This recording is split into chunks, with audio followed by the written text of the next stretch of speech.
तो एग्जांपल्स करते हैं, है ना। पहले एग्जांपल में फंक्शन जो है हमारे को एक ट्रिग्नोमेट्रिक एक्सप्रेशन दे रखा है और दूसरे वाले एग्जांपल में, है ना, एक्सपोनेंशियल वाली टर्म जो है वो आ रही है। ये दोनों एग्जांपल्स को अपन पार्शियल फ्रैक्शंस का जो मेथड अभी अपन ने डिस्कस किया, है ना, उसको यूज करके करेंगे। मतलब पार्शियल फ्रैक्शंस का जो मेथड है काफी पावरफुल मेथड है। तो पार्शियल फ्रैक्शंस अप्लाई करने के लिए जरूरी नहीं है कि जो एक्सप्रेशन हमको दे रखा हो वो उसमें न्यूमरेटर डिनोमिनेटर में पॉलिनोमियल ही आए, है ना। इस तरह के फंक्शंस को भी हम मतलब पॉलिनोमियल के फॉर्म में हम चेंज कर लेंगे और उसके बाद में पार्शियल फ्रैक्शन वाला मेथड जो है अप्लाई करके हम सॉल्व कर सकते हैं क्वेश्चन को। ठीक, पहला एग्जांपल देखते हैं। तो बेसिकली क्या, इन दोनों ही टर्म्स को हम पार्शियल फ्रैक्शंस में कन्वर्ट कर लेंगे, है ना, और उसके बाद तो इंटीग्रल सिंपल ही हो जाता है ना। उसके बाद फिर आप कर लीजिएगा। तो पहला एग्जांपल करते हैं, है ना। इसको अपन क्या लिख सकते हैं, dx upon sine x into 1 minus, है ना, ट्वाइस कॉस एक्स, ये लिख सकते हैं। साइन 2x को अपन ने twice sine x cos x लिख लिया। ठीक, अब इस वाले एक्सप्रेशन को ऊपर नीचे यदि हम साइन एक्स से मल्टीप्लाई कर दें ना, तो ये आ जाएगा अपने पास में। ठीक, तो इसको अपन क्या लिख सकते हैं, integral sine x d x upon sine square x, इसको क्या लिख सकते हैं, 1 माइनस कॉस स्क्वायर एक्स लिख सकते हैं। ठीक है, और 1 माइनस ट्वाइस कॉस एक्स लिख सकते हैं। तो ये आप देख ही सकते हैं कि कॉस एक्स का डिफरेंशियल जो है वो न्यूमरेटर में आ गया अपने पास। तो अल्फा को यदि हम कॉस एक्स ले लें तो डी अल्फा जो है वो क्या आ जाएगा, minus sine x d x, है ना, ये आ जाएगा। ठीक, तो अल्फा के फॉर्म में यदि हम लिख लें इंटीग्रल को तो क्या आ जाता है, माइनस डी अल्फा, ये तो न्यूमरेटर हो गया, और डिनोमिनेटर में क्या हो गया, 1 माइनस अल्फा स्क्वायर और 1 माइनस ट्वाइस अल्फा, है ना, ये हो गया।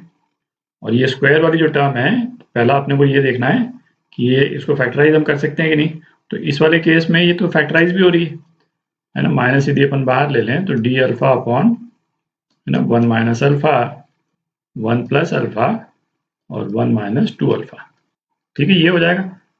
तो इस तरह के एक्सप्रेशन को पार्शियल फ्रैक्शन में किस तरह से हम कन्वर्ट करते हैं, है ना, ये तो अपन कर चुके हैं पहले। मतलब इसको हम क्या लिख सकते हैं, ए नॉट अपॉन, है ना, 1 minus alpha plus a1 upon 1 plus alpha और plus a2 upon 1 minus twice alpha. ठीक है, तो लेफ्ट हैंड साइड का जो न्यूमरेटर है वो क्या हो जाएगा, -1 हो जाएगा।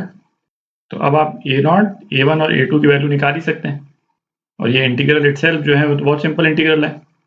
तो ये अल्फा के टर्म में आ जाएगा, उसके बाद में आप अल्फा की जगह जो है वो एक्स की वैल्यू पुट कर दें, है ना, आपका आंसर आ जाएगा। दूसरा एग्जाम्पल देखते हैं। तो दूसरे एग्जाम्पल के लिए एक चीज आपके दिमाग में रहनी चाहिए, है ना, वो क्या कि x e to the power x, इसका जो डिफरेंशियल है, ठीक, है ना, वो क्या होगा, e to the power x into x plus 1, है ना, ये हो जाएगा। ठीक, तो यदि डिनोमिनेटर में हमारे पास में x e to the power x की टर्म्स आ जाएं, है ना, और न्यूमरेटर में जो है वो ये टर्म आ जाती है, तो हम x e to the power x को अल्फा लेकर के इसको पार्शियल फ्रैक्शंस में चेंज कर सकते हैं, दिख रहा है। और बेस्ट चीज क्या है, यहाँ पे न्यूमरेटर में हमारे को x प्लस 1 तो मिल ही रहा है, जो हमको यहाँ पे, है ना, x प्लस 1 इसके डिफरेंशियल में मिलता है। ठीक, तो इसको सिंप्लीफाई करते हैं, है ना, ये x plus 1 e to the power 2x dx upon x, ये क्या हो जाएगा, e to the power 2x plus, है ना, x टू द पावर -2, मतलब 1 बाई एक्स स्क्वायर, और ये क्या है, x e to the power x -1, है ना, ये हो जाएगा। तो इसको अपन क्या लिख सकते हैं, है ना, यहीं पे थोड़ा सिंप्लीफाई कर लेते हैं इसको। जैसे एक्स स्क्वायर जो है, एक्स स्क्वायर यहाँ पे आ जाएगा, है ना, ये एक्स स्क्वायर प्लस 1 हो गया, और ये एक्स स्क्वायर इसके नीचे रहेगा तो इस x से कैंसिल आउट हो जाएगा, है ना, और एक x रह जाएगा और एक x जो है अपना ऊपर आ जाएगा, दिख रहा है। तो सिंप्लीफाइड एक्सप्रेशन जो है वो अपने पास में क्या हो गया भाई, इसको अलग अलग लिख लेते हैं। एक तो x e to the power x का डिफरेंशियल जो कि है x plus 1 e to the power x, एक तो इसको अलग निकाल लें अपन। ठीक, और यहाँ पे e to the power 2x है, तो एक x के साथ में e to the power x ये और निकल जाएगा बाहर ऊपर।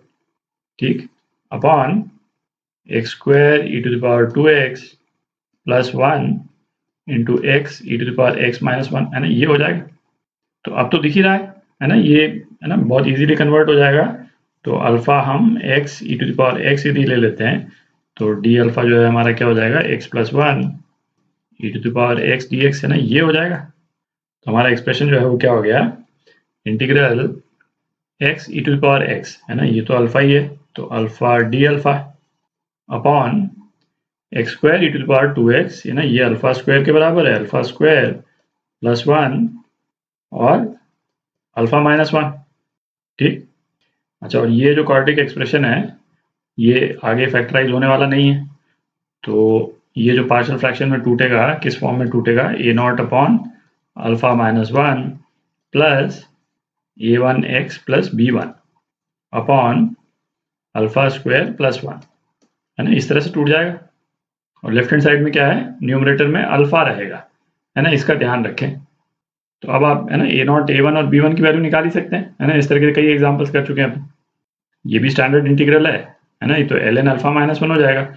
और ये भी सिंपल इंटीग्रल है ना, डिपेंडिंग ऑन कि ए वन बी वन की क्या वैल्यूज आती है ना, इस तरह के कई एग्जाम्पल्स अपन कर चुके हैं, तो वो आप कर ही सकते हैं। ठीक, तो मेन पॉइंट ध्यान में रखने वाली ये है कि कई एक्सप्रेशंस में जहाँ पे पॉलिनोमियल नहीं भी हो उसको भी हम पार्शियल फ्रैक्शन के फॉर्म में हम चेंज करके और फिर उसका इंटीग्रल निकाल सकते हैं। ठीक,